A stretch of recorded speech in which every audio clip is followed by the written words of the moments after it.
Right,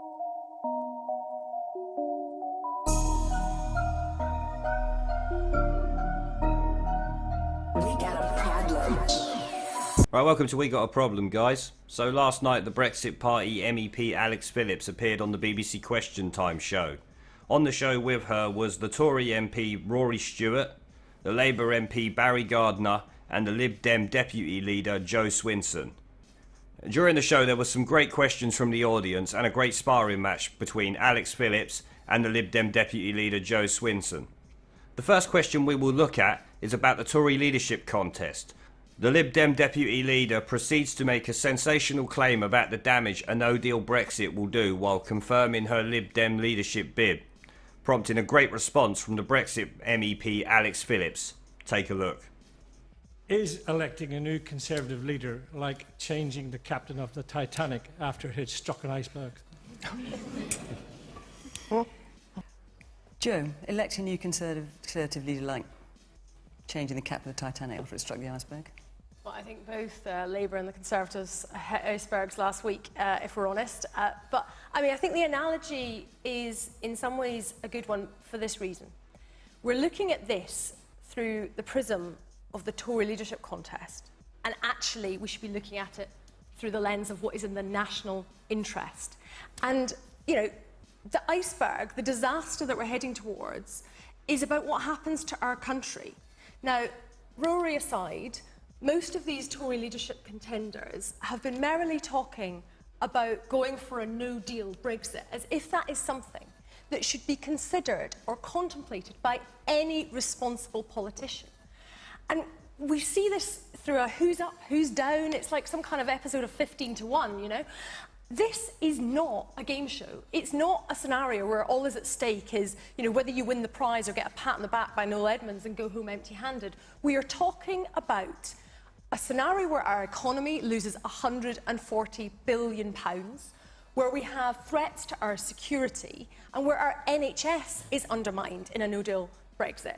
A doctor came to see me and told me about the plans that were in place and his concern, working in nuclear medicine, that despite all of the fridges that Matt Hancock has boasted that we're now the world's biggest buyer of fridges because of how many medicines we have to stockpile, despite that, for those nuclear medical products that have a short half-life, the queues at the Channel Tunnel at Dover are going to mean that fewer procedures for cancer diagnosis and treatment are going to be able to be undergone. This is what we're talking about. Okay. And I think it is entirely irresponsible the way most Conservative leadership contenders are going about it. Alex, the question was about the Conservative leadership. Obviously, you've heard what Joe had to say about no deal. Yeah, I mean, look, actually no deal is the de facto position we're in now, come the 31st of October, and that is the net result of prevarication and politicking in Westminster. In fact, what Brexit has done is shine a spotlight on our domestic politics, on the nature of our democracy, and what we have seen, really, is the two establishment parties spend more time focusing their agenda against the other, trying to figure out how they can create longevity for their particular political brand and not longevity of democracy in this country. Now, going back to no deal, you know, the sort of apocalyptic situation that Joe paints, she better be careful, someone might take her to court. That's a bit of a joke. But look, the point is this. The referendum was about leaving the EU and all of its institutions. It was very simple. That's what we should have done. And it should be in the PM's gift, the next PM's gift, to stick to that. A lot of contingency planning has taken place. The European Commission and Whitehall have already done a lot to make sure that if that scenario comes to pass, then we will be prepared. And as a G5 nation, I'm sorry, with only 5% of our businesses in the UK trading directly with the EU, we should be able to do this. We absolutely should be able to do this. It will take political will on both sides, but I'll tell you this as well. Europe is about to face a banking crisis. Our economy is with 19 member states. It's not in their interests to create some sort of punitive Brexit. Yes, they need to sort of try and scare Britain into not doing, you know, not leaving the customs union and having completely free and fair trade with the world, which would undermine their own protective system. They have their own agenda, of course. But Alex, let me just ask you this. When you look at the results of the EU election last week, and I've seen lots of people from various parties saying it tells them that the thing that they're doing is right and they need to do more of it, the Brexit Party included. But when you look at the results, and there's been a lot of analysis of it, it shows it's more or less a draw. Yeah. So what makes you think the Brexit Party is the party with the answer, when you've got at least half of those who voted anyway thinking it isn't the answer? The answer's already been given. That's the thing, the answer's been given, because the question Well, no, the question on the referendum was not no deal, or a deal, or all permutations. It was just in or out of the EU. Yeah, and actually, in and out of the EU, out means out of the institutions and out from under its jurisdiction. The hard and soft Brexit dichotomy is a false construction. Alex, is Norway in the EU? Is Norway? Now, Alex is right about no deal being the de facto situation. It should always be the de facto in any negotiation, since to actually negotiate you need to be able to walk away if the terms are not acceptable.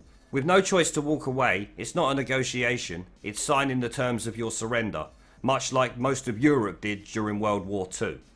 These politicians are trying to convince us to sign our own surrender document, saying we can't do a no-deal WTO Brexit. They're a bunch of cowards. Now, you also heard in there Alex tell Joe to be careful about the claims she makes, as she might end up in court. That's a joke at the fact Boris is up in court on £350 million NHS claims before the referendum, which this also drew a few chuckles from the audience, which was quite funny. Now, a man in the audience also addresses the Labour Party's wish for another general election and how they are deluded if they think they will win, drawing applause from the audience. Listen. The man there in the blue shirt. Yes. I would say this to Labour, especially after the Euro election results, you're bang on the drum and saying, oh, we want another election. I would say be careful what you wish for, because if you think that you had 14% in the Euro elections, if you think that's going to jump to 35% come a general election, you're deluded.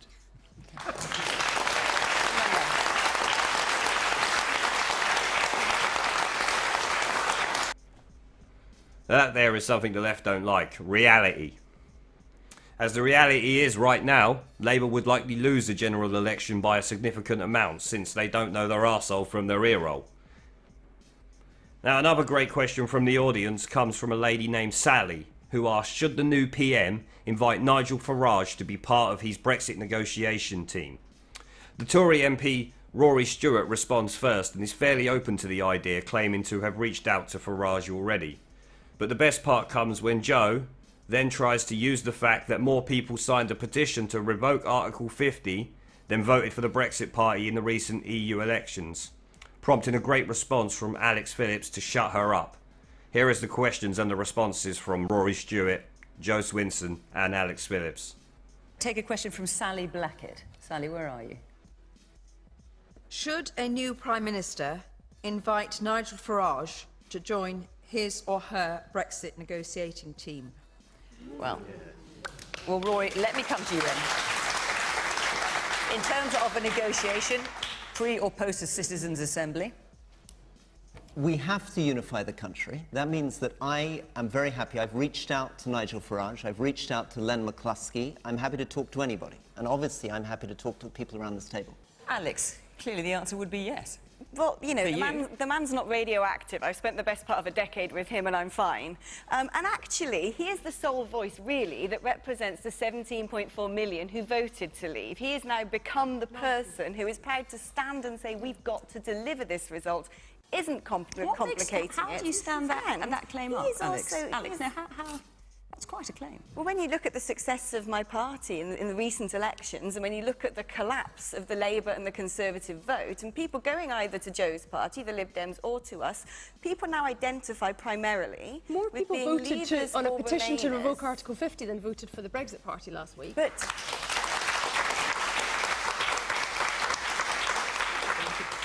and yet we still beat you in the elections, so, you know, what can I say? But the point is this, actually, if I could finish. You know, Nigel's actually got 2 decades' worth of experience inside that parliament. I think Rory is actually being fairly sensible in saying, you know, why keep demonising somebody who, in many respects, is completely in tune with a big chunk of the electorate? You know, I'll tell you why. I mean, we are in this mess because David Cameron, who started off his leadership by saying the Conservatives weren't going to keep banging on about Europe, capitulated to Nigel Farage and the UKIP tendency of his own party in calling the referendum in the first place. And this is a man who stood in front of that breaking point poster which stoked hate and division in our country, and he knew exactly what he was doing with that. And the morning after the referendum, he came on the television and he said, we won it without a single bullet being fired. A week earlier, an MP had been murdered. I have to say, that man is beyond pale. He should not be in our politics. We should not be inviting him into the negotiating team. Can I come this? I think the key thing here is the policy, not the personality. And I think where I would focus is what are people doing when they're voting for somebody talking about a no-deal Brexit? Sally, you're the one that asked this question. Could I just ask you, do you think Nigel Farage should be invited to the Brexit? I do think he should, yes. As Alex has said, he has 20 years of inside knowledge of the workings of the EU. He now has a large new mandate, and he's got a total no-nonsense attitude. And I don't think he's entirely all for no deal. What he says, I understand him to say, is that no deal should stay on the table, not be... She's absolutely right. So let's get back to ask the question. So as you can see, like I said, Rory Stewart is fairly open to the idea of talking to other people. He's not narrow-minded in that sense, even if he is a bit narrow-minded in other senses. But the Lib Dem deputy leader is only interested in attacking the person, not the policy, showing her true fascist nature. Even though earlier she called Farage a fascist, it seems to me she is the fascist, showing a complete intolerance for any idea that differs to her own. How do these people not see that they're talking about themselves? It baffles me how stupid supposedly educated people can actually be. You can see that she attempts to link Nigel Farage to the person who murdered Joe Cox in the public's mind, which is disgraceful. She knows he never sent anyone to hurt an MP, and he would never condone such actions, the same as 99.9% of the population wouldn't condone it. But she has to try and paint him with the same brush as fringe lunatics, since she can't win the argument against him. The questions then move on to if Corbyn would allow Nigel Farage to assist with the Brexit negotiations. Let's listen to what the Labour MP has to say. And listen to him call out the Lib Dems for their continued betrayal of the 2016 referendum results by wishing to remain in the EU. If Jeremy Corbyn were doing the negotiations, would he invite Nigel Farage to be part of them? No. Would you invite me, though? Let me explain why. It is governments who negotiate international treaties. And international treaties are perhaps the longest lasting contracts that we enter into. Governments have to do that. Nigel Farage will have a say in what goes on because he's just been elected or re-elected to the European Parliament. He will have a say when it comes, if there is a deal that is eventually a new deal coming through to the European Parliament, he will have a say in that. And he'll have a say as a representative in the European Parliament.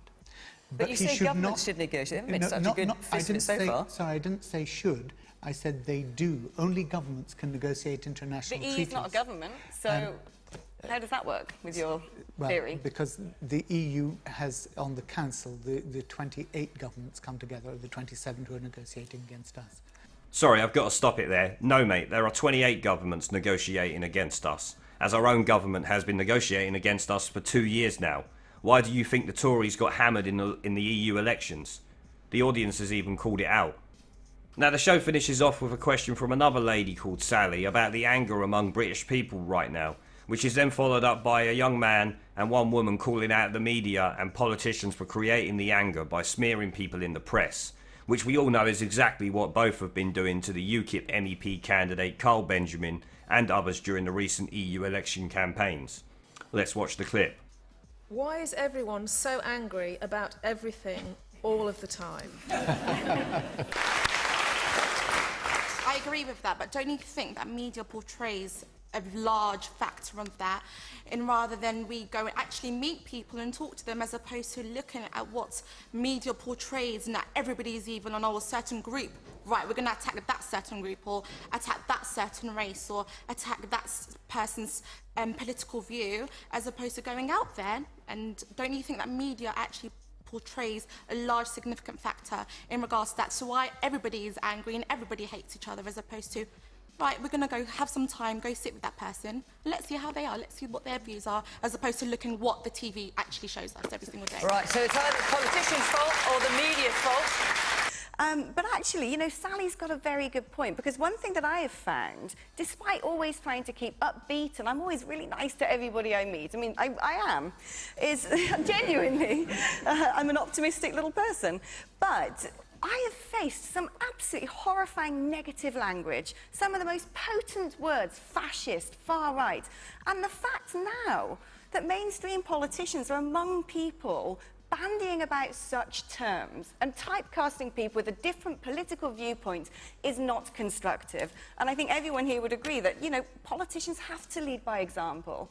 And we have to be hospitable to each other's views, even if we don't agree with them. And remember that actually our end goal is the same. We all want what's best for the country. We just have a different idea of how to go about it. But also, Sally, I'd say this. I think there is a little bit more hope than perhaps you think, because given what many people in society today think is a big democratic deficit going on in this country since the referendum, you don't really see many people out wearing gilets jaunes and organising mass protests. So actually, credit where credit's due, the British spirit is still, I think, a very positive one.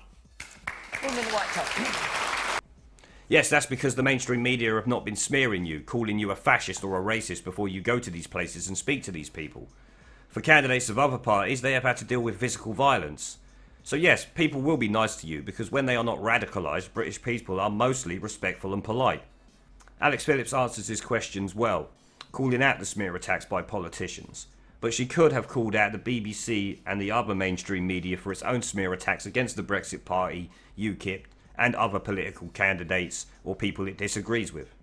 So that's going to be the end of the video, guys. Let me know what you think down in the comments below. Leave a like and share, as it helps the channel a lot.